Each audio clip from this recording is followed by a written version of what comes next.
O que provoca os estertores? Como fazer a palpação da parede torácica? Qual a diferença entre um som maciço e um hipersonoro?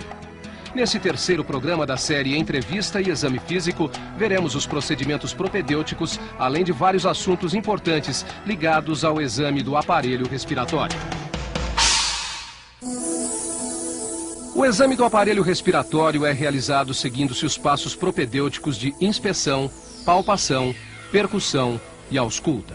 A avaliação é feita com o tórax desnudo, sempre comparando as hemipartes e a parte superior com a inferior. Temos dois tipos de inspeção do tórax: a inspeção estática e a inspeção dinâmica. Na inspeção estática, devemos observar as condições da pele, pelos e sua distribuição. Especial atenção deve ser dada ao formato do tórax. A forma do tórax apresenta variações em relação à idade, sexo e biotipo. A sua avaliação deve ser feita observando-se alterações no diâmetro antero-posterior ou transverso. Também deve-se avaliar o dorso, a partir de uma certa distância, para verificar deformidades da coluna vertebral que determinam o tórax escoliótico ou sifoescoliótico. Existem alguns formatos de tórax que são característicos de certas patologias. O tórax em tonel é aquele em que o diâmetro antero-posterior iguala-se ao transversal. Está relacionado com as doenças pulmonares obstrutivas crônicas, bronquite e enfisema. No tórax infundibuliforme, também conhecido como pectus excavatum, há uma depressão mais ou menos acentuada ao nível do terço inferior do externo. Pode ser congênito ou adquirido. No tórax em peito de pombo ou pectus carinatum, nota-se uma saliência do externo com o formato do peito de um pombo. Está relacionado com a asma. Observar também a presença de abaulamentos, retrações e cicatrizes, bem como qualquer outra lesão localizada no tórax. Na inspeção dinâmica, a examinadora deve observar a dinâmica respiratória. Verifica-se a frequência respiratória, amplitude ou profundidade da respiração, expansão, ritmo e emprego da musculatura acessória para avaliar o padrão respiratório. Para controlar a frequência respiratória, sugerimos simular o controle de pulso ao mesmo tempo em que se visualiza o tórax, para que o paciente não perceba que está sendo observada a sua respiração, o que levaria a alterações. O padrão respiratório normal para o adulto é denominado eupneia e corresponde a movimentos regulares da respiração numa frequência de 16 a 20 movimentos por minuto. A respiração do homem é normalmente mais abdominal do que a da mulher. As possíveis alterações referentes à frequência, amplitude e ritmo são dispneia, bradipneia, taquipneia e hiperpneia. Existem também alguns padrões diferenciados de alterações, como a respiração de Cheyne-Stokes e a de Kussmaul. A dispneia é o estado de desconforto respiratório. Pode ser subjetiva, quando só o paciente a percebe, ou objetiva, quando a dificuldade para respirar torna-se evidente à observação. A dispneia pode aparecer em pacientes com insuficiência cardíaca, doenças pulmonares, edema pulmonar de origem renal ou anemias graves. Bradipneia é a respiração lenta. Ocorre fisiologicamente durante o sono e em atletas. Pode ser provocada por depressão do centro respiratório devido a lesões cerebrais com hipertensão intracraniana e intoxicações exógenas.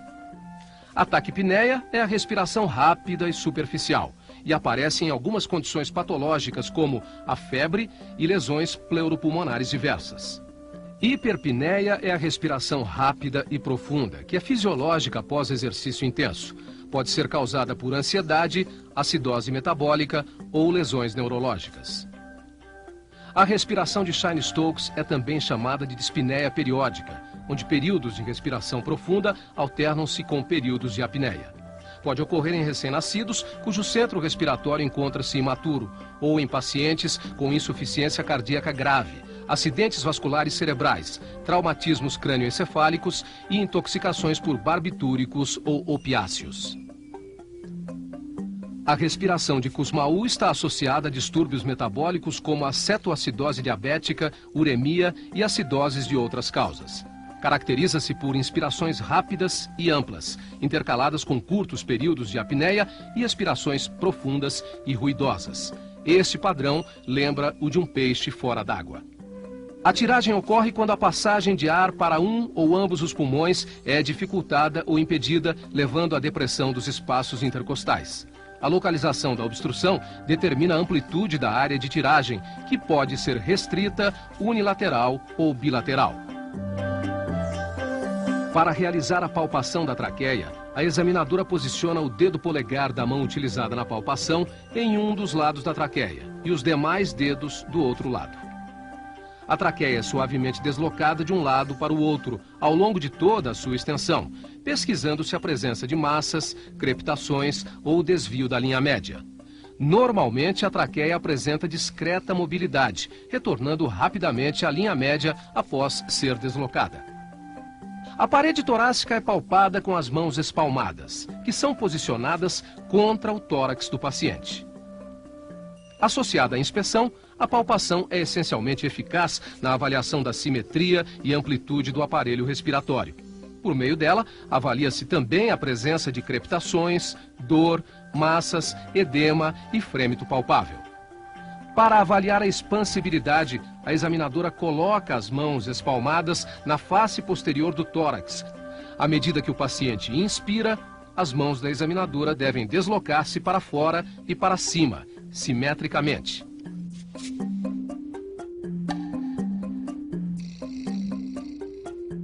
Na face anterior do tórax, as mãos devem estar posicionadas margeando as costelas inferiores. O frêmito tóraco-vocal é provocado pelo movimento do ar através da parede torácica durante a respiração, quando o paciente emite sons. É percebido pelas mãos da examinadora como uma vibração suave. Para avaliá-lo, realiza-se a palpação das paredes do tórax, deslocando as mãos pela face anterior, lateral e posterior, enquanto o paciente pronuncia 33. Compara-se sempre o lado direito com o esquerdo e a parte superior com a inferior. Deve-se identificar e localizar qualquer região com diminuição, aumento ou ausência do frêmito. O frêmito brônquico é provocado pela vibração de secreções nos brônquios de médio e grosso calibres durante a respiração. A técnica será a mesma da palpação do frêmito tóraco-vocal, porém, durante a inspiração e a expiração.